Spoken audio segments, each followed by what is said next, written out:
Hi. So what does the Lorax and my speech have in common? Oh. Yes. Climate change? Yes, climate change. The environment. We care about the environment. And I strongly encourage you guys to actively help out the world and be sustainable. I did not, yeah. I'll be talking about how you could be helping the world that you're living in right now and how this can directly affect everyone's future and what you can do about this. So, the thing about climate change is that this is our Earth. It's our only planet. It's our one and only. And you don't get a plan two. We don't have plan B out here. So,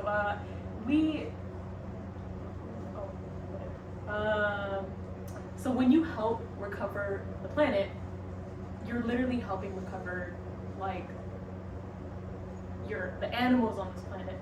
Literally are, well, I can't. So anyways, continuing on, the issues in, what happened? What happened? No, sorry, just continue. Just go. Okay. Just go. So the issues. Just go on. I'm not sure, just go. So the thing about the issues on Earth is that the main issue that I've known about is the fact that we have this thing called CO2 in our air. And it's really bad because, well, we breathe it out, everyone breathes it out, but the thing is we've been giving a lot of it more into the air than it's been needed, or, yeah. And it's kind of like, what the hell, because my mom got sick about it, or, yeah. Anyways, so I'm from Bakersfield, which is like this place that has like, it's like surrounded by mountains, and so whenever there is air pollution or we get CO2, it like just settles there until we get rain, which is not that often because we're Bakersfield and in California. So my mom had gotten a lung disease, I don't remember what it was exactly, but she had a hard time breathing and it was like really bad for a while, but she's fine now, thankfully. And basically, air pollution is pretty common now, which it really shouldn't be. Like, what the hell? And in my junior year of high school, I got to participate in this initiative called the Carbon Cleanup Initiative. And it's this really interesting, great initiative that basically they like go around and they're putting up these things called direct air capture units, or DACs. And basically, I think they put up some in Bakersfield like recently, within this past year or so. And it's been helping out quite a bit because, you know, we don't get rain that often. Although we have that this year. Anyways,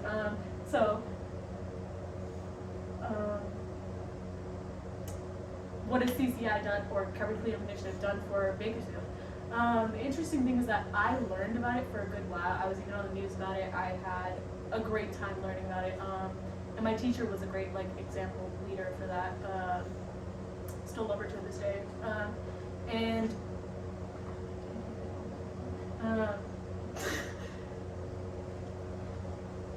It's amazing because Carbon Cleanup Initiative is supported by the National Livermore Foundation, and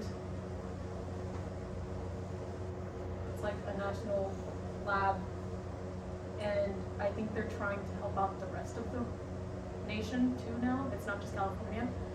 Anyways, so other than the fact that air pollution is a thing, think about your kids, or who you'll be adopting in the future, or maybe even your family's kids or your friends' kids.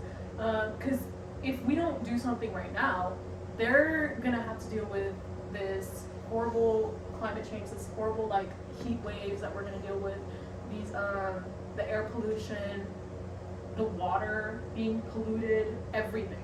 Sound pollution is the same thing. And it's gonna be horrible because they're gonna have to deal with it while they're growing up, and it's gonna be their normal. Think about that. That's not amazing at all. And so I have here a graph, and basically it shows. I don't know if I'm referring, but anyways, it shows like in the future what the Earth would look like if we continued to leave it as it was and we didn't do anything for climate change. So this is, say if it was 2046 to 2065, and this is as far as 2181 to 22,000, which is crazy far away, but there's an impact, as you can tell. And our world would look really fucking different from what it is right now, and it's like what the hell, you know? So what I encourage you guys to do is contribute to CCI, or just donate to Livermore Foundation Lab, or just, if anything, you could even get into a club here, because our university is really like known for being sustainable. We like putting the fact that we are sustainable out there because we're starting CA. And I know that you guys as students are like the busiest people out there, because I'm a student myself, and we like juggle our personal lives, we have our academic lives, and we have our work lives, which is pretty sad. But even though we don't have as much time, a lot of the options that are out there to help the environment or just be sustainable in general actively they don't require a lot of time. So donating, it's literally just a few clicks, you've donated money. And if you don't have money, then you could you could join an SGSU club, like I've mentioned. There's a new one, I think, trying to be established right now. The one I've noticed recently is it's this one that you meet up once a month, and basically you wouldn't need to do much for it either. Yeah. And then other than that, there are organizations out there like the Citizens Climate Lobby that give you pre-written letters, you guys. Like basically they give you these letters so they can send them out to that you can email to, I think, the legislature or judicial branches.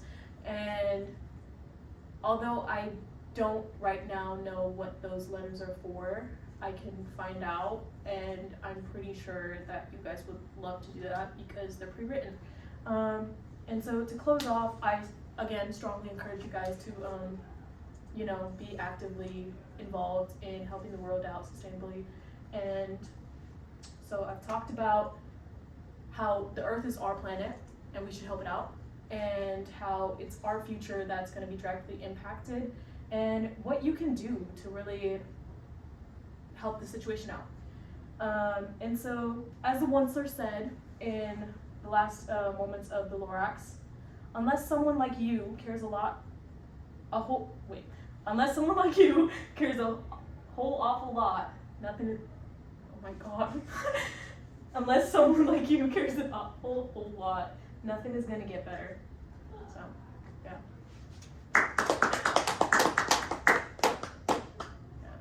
Are we supposed to get that? Yeah. How long was that? It was like, It was like 8 something. Oh, like 9? Oh, well now it's 9. Like 8:30 something. It was good. No. Double. Thank you. Had good material. No swear words though. Hey. Yeah. I know I don't have any quotes as of right now, other than the Lorax one, but I'm working on that. It's sure you got one quote right there. Like, it's pretty incredible. So Thank you. I need to work on remembering that quote. Also, I do have the graph. I'm thinking that's gonna go on the visual aid. We're gonna get that out. I don't know. Double. Thank you. Alright. What? Alright, I guess it's I my heard you turn. say her. I was like, huh? Guess it's my turn. Can I move in there? Yeah, that shit is not cold. It's nice and cold. Alright. You got this. Mm-hmm. Anyone got time or? Oh yeah. Oh yeah, this time I'll do it. Mm-hmm. Give me a second. Another second. I did not remember till Okay, tell me when. Alright, I guess just start it. Okay. Alright, so who stresses, you know? Who's stressed about this speech right now? 'Cause Me. I know I am, and I'm sure everyone else here really stressed. So before this class, I came in here and I meditated. So right now I urge you to just meditate like 5 minutes per day, and yeah, I think that'll be pretty good. That'll make you calmer.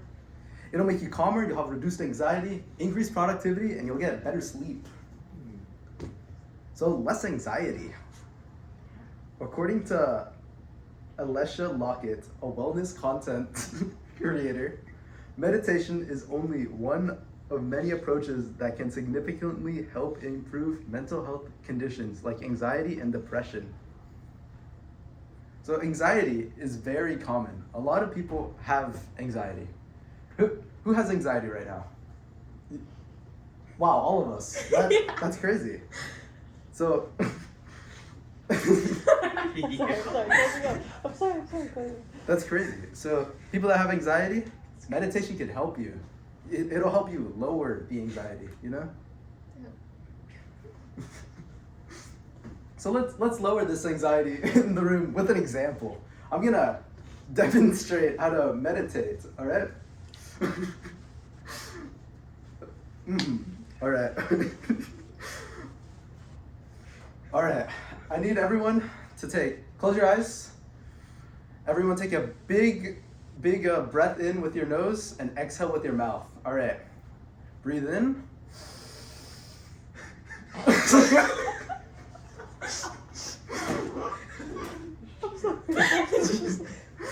All right. Everyone breathe in. Breathe out. Breathe in. Breathe out. Breathe in. Breathe out. I feel calmer already. To fight anxiety, now we gotta have increased. It also gives us increased productivity. You know. Yeah, meditating helps increase productivity. According to Shaman Anchor. I spelled their name wrong, so I'm gonna say Michelle Gleeman. On average, mindfulness participants gain 62 minutes of productivity a week. So this meditating can increase your productivity by over an hour a week. That's a lot. That's like an hour more free time every week. Who needs more free time? Let's be honest. You, all of us need more free time. It's like, more free time? That's more sleep also. Wait, why am I going? I got to the last one already. I missed. I'm not making 4 minutes. All right, so productivity, that's like, you can sleep more. That's good. Meditating grants deeper sleep. According to Julie, the executive director at Harvard Heart Letter, compared with people in the sleep education group, those in the mindfulness group had less insomnia and fatigue. Why are these out of order?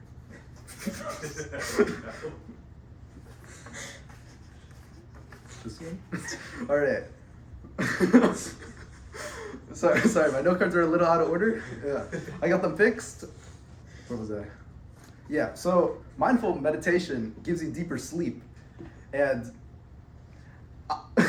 when I met, what's going on? I feel like people are laughing about my meditation.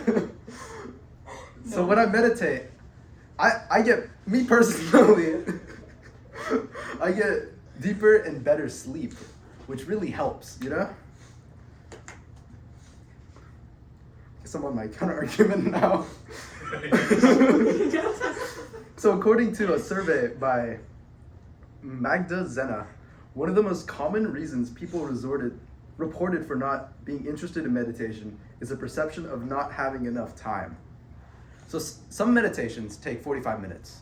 And the meditation that I urge you to do only takes 5 minutes. And this will, as I said, is not as I said. This is like short. This is like a short amount of time. It won't take up that much time out of your day. And you also get the productivity that you get from the meditation will help you, you know? It's like you'll get the time back. You get like negative time. It's like you can do 5 minutes, but like 62 minutes back. That's like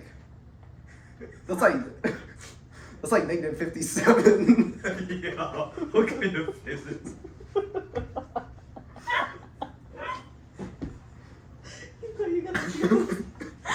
Keep going. So according to Arlen Kunik, an expert in social anxiety, if you're a beginner, you can start with short sessions of a few minutes and add more time as you develop meditating. To wrap things up, I urge you to meditate 5 minutes per day. It reduces anxiety, increases your productivity, and you can get better sleep, better and deeper sleep. Because I shouldn't say that in the conclusion. I kind of skipped over that earlier, but yep. So just meditate for a couple minutes per day. You get that negative sleep back. Thank you. What's the time? It's 6:15. That's in time. I feel like I stalled a lot though. Yeah. Negative sleep power is perfect. You gotta say that. Okay, I was saying when you negative do sleep. the meditating part, then like stretch it out a bit and be like, Yeah, I kind of didn't. you know what? When you're saying like, guys breathe, take a moment and be like, how do you guys feel? Is it like, are you guys feeling calmer? I don't know, It's just like so ask them awkward, questions and be like, these are rhetorical questions, don't answer, keep breathing. It's gonna be so awkward being in the front, being like, okay, breathe in, breathe out, for like a minute. Yeah. Maybe I shouldn't do it that long, you know? Yeah, you should.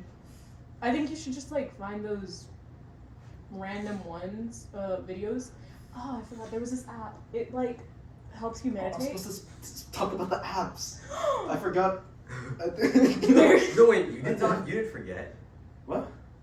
Oh, so I'll continue it if you This is not too bad. But yeah.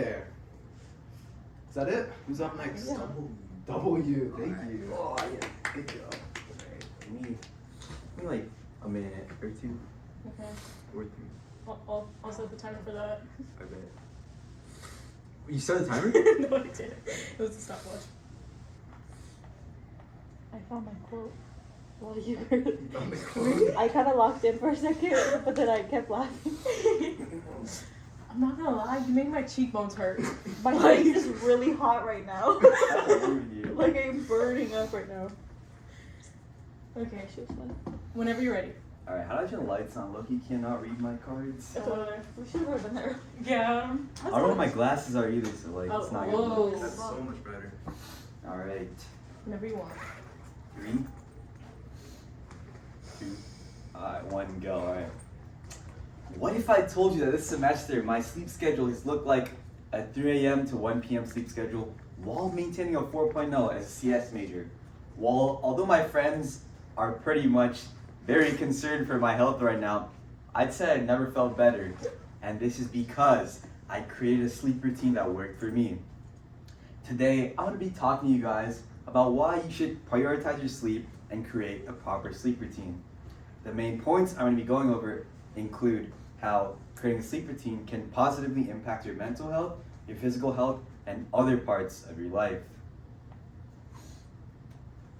So, creating a sleep routine can positively affect your physical health.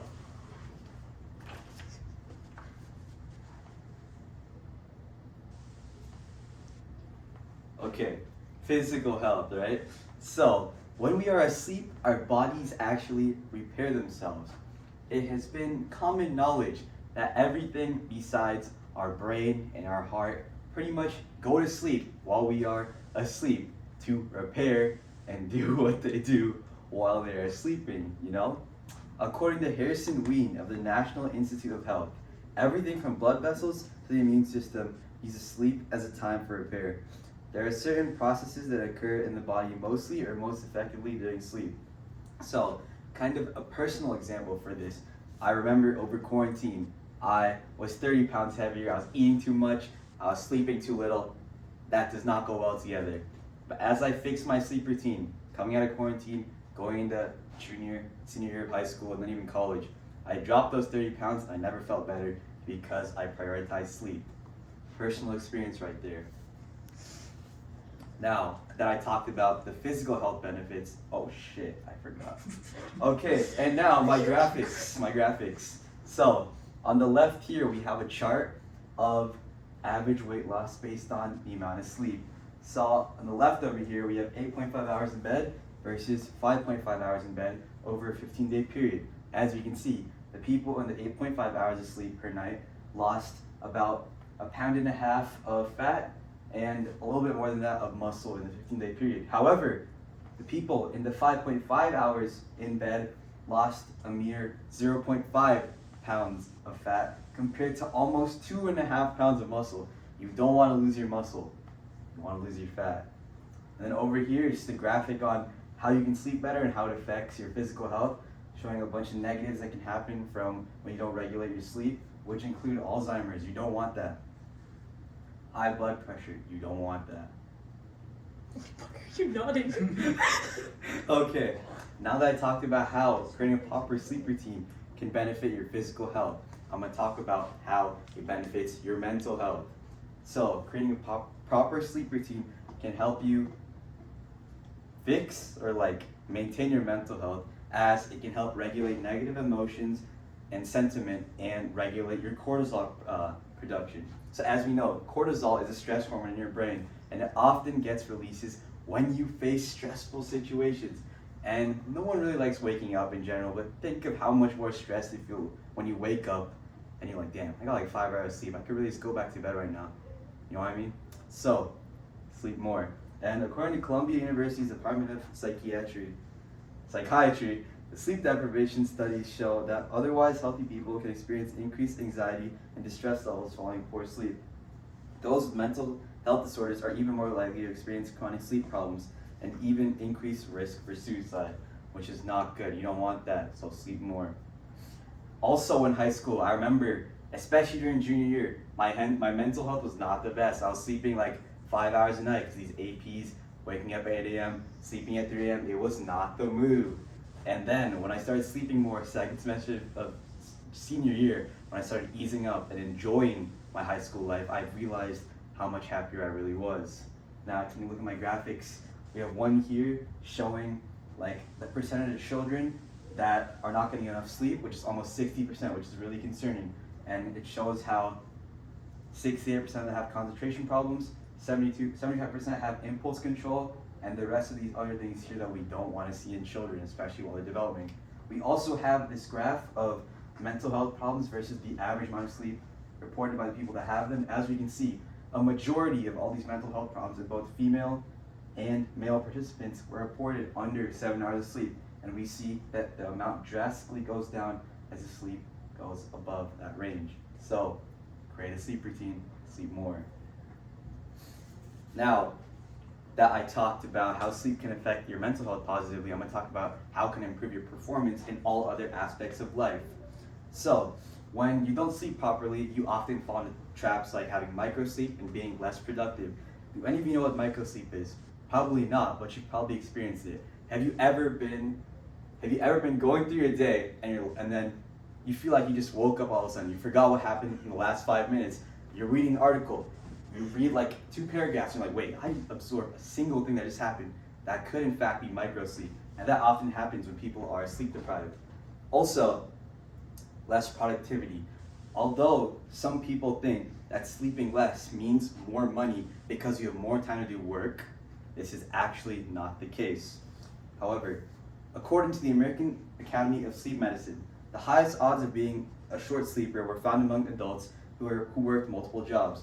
They were 61% more likely to report sleeping 6 hours or less on weekdays. However, according to the National Heart, Lung, and Blood Institute, people who are sleep deficient are less productive at work and school. They take longer to finish tasks, have slower reaction time, and make more mistakes. So, We should not trade sleep for more work, as we can simply be more productive when we are restful and take enough rest. Also, when we sleep enough, we are able to have better memory, get more schoolwork done, be more productive at work, and just stay awake in general, you know? Like, the amount of sleep you could be losing versus the amount of extra work you do simply does not equate to losing more sleep, you know? I don't think I said that right, but I'll say it right in the actual presentation. So, just some graphs here. I know they're small, but up here you have a Goldman Sachs survey to their employees in 2021. So, the average first-year analyst reported that they worked 98 hours a week, which is no bueno, and they slept 5 hours a night. This is not good. You don't want to say that. And then over here, we have effect on physical and mental health, where first-year analysts reported that before they had about 8 hours of sleep, and after, whoa, I'm not reading that right. The mental health before working was about 8.8 out of 10, and now it's a 2.8 out of 10. That's not good. Physical health, even worse, a 9.0 to a 2.0. And these are known to be the hardest workers in the industry while having the biggest trade-off for the amount of sleep that they get because they're first-year investment banking analysts. Also, it's the graph, hours of sleep versus GPA. As you can see clearly, there's a positive trend with more sleep equating to a higher GPA. Please sleep more. So, to wrap things up, I talked about the importance of creating a sleep routine. And how it can positively affect your mental, physical health, and the performance in other aspects of your life. Now, although you guys might not agree with my 3 a.m. to 1 p.m. sleeping schedule, I encourage you to create your own that works for you. Thank you. 8:20. Oh God, Literally at 8:20. it's not good. What do you mean not good? That's not good. No, cause I was like blabbering, bro. I talk about random shit, bro. Like, That's good. I was gonna ask because you said a lot of like your main points, but then you kept on saying like also this, also Oh, that. yeah, And yeah. I was like, That's 'cause I didn't look what at is your main point? Reasonable. I didn't do anything. I'm gonna borrow the water bottle for like 1 second. Just put the phone down. Yeah. Sorry, teacher. 27. Okay, that's not You can bad. pause it. No, Yeah, no, I don't need not that. iPhones. Bruh. This is why I'm never That's getting why an we iPhone. should use. This is why I'm never getting an iPhone. Yeah, because I noticed that. I always, when people hand it to me to record, I'm like, which one's pause and which one's end? Because I'm like, I'm not trying to pause it and hand it back to them. I got you. Alright, bet. Okay. Whose time are you going time? I'm on slides soon. Oh, your time. Yeah. I was like, I've been timing. Whenever you're ready. Okay. 3, 2, 1. Okay, when everyone goes to the beach or the pool, you put on sunscreen, right? How about the days where you aren't as exposed? Do you still wear sunscreen? No. No?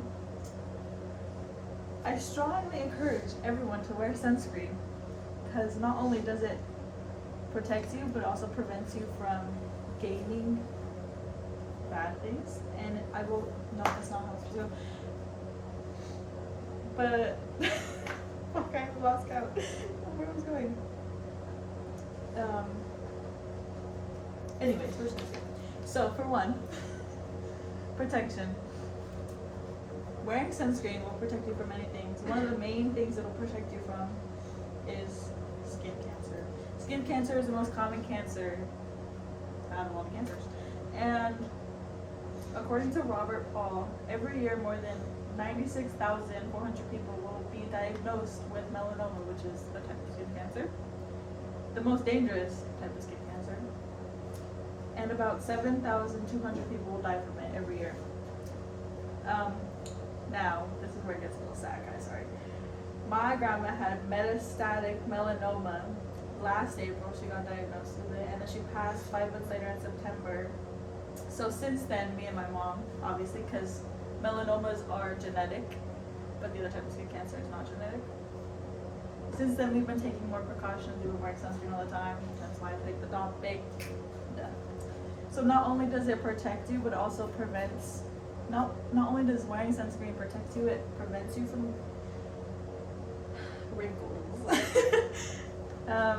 UV rays cause tanning, which is good, but it also causes premature aging. According to advanced dermatology, sun damage can result in brown spots, wrinkles, and sunburns. Now, let me slow down. Now, many people, when they get dark spots or they get wrinkles, they'll turn to facials, they'll turn to chemical peels, they'll turn to Botox. But in reality, if you start wearing sunscreen younger, then you won't need that as much in the future. Now, wrinkles is natural, you get it over time, but excess wrinkles is not necessary and you don't need it if you wear your sunscreen and you protect your skin's barrier. Now, instead of just telling you why you should wear sunscreen, I'll help you know what type of sunscreen you should use. There's many different types of sunscreen depending on what you want, when you want to wear, the availability, the convenience. There's many forms of sunscreen. There's gels, creams, sprays. There's powder ones. There's many different types depending on the circumstances. And according to dermatologist Melissa Filane, physical sunscreen ingredients work like a reflective barrier. Physical sunscreen is like mineral, so it's like the white cast one, and which I'll have examples at the presentation. They're in my room. I kind of forgot. And which the physical sunscreen scatters the UV rays before they can penetrate your skin, while chemical sunscreen is more of like a thinner. It's like not as white. They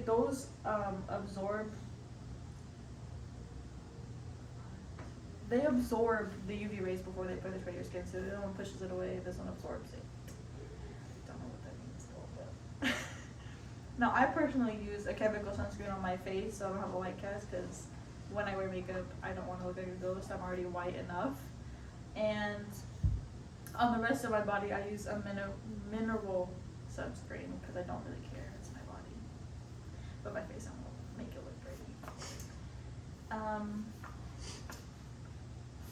Now, I gave many good reasons for you to wear sunscreen, and yet many people will still say that sunscreen is not necessary for everyday use, and when it's overcast or when you don't go into direct sunlight, you don't need sunscreen. Because according to a medical news article by John Johnson, some people also believe that sunscreen is not necessary on cloudy days because the sun doesn't feel as strong, when in reality, according to the Skin Cancer Foundation, even when it's cloudy, up to 80% of the UV radiation reaches Earth. So even when it's cloudy outside, it's 80% still likely that you can get sunburnt, even as likely as even if there was sun outside. And even though you don't go into direct sunlight, sun still comes in through your windows, and some windows prevent UVB rays from coming in, but not all prevent the UVA rays. Another topic.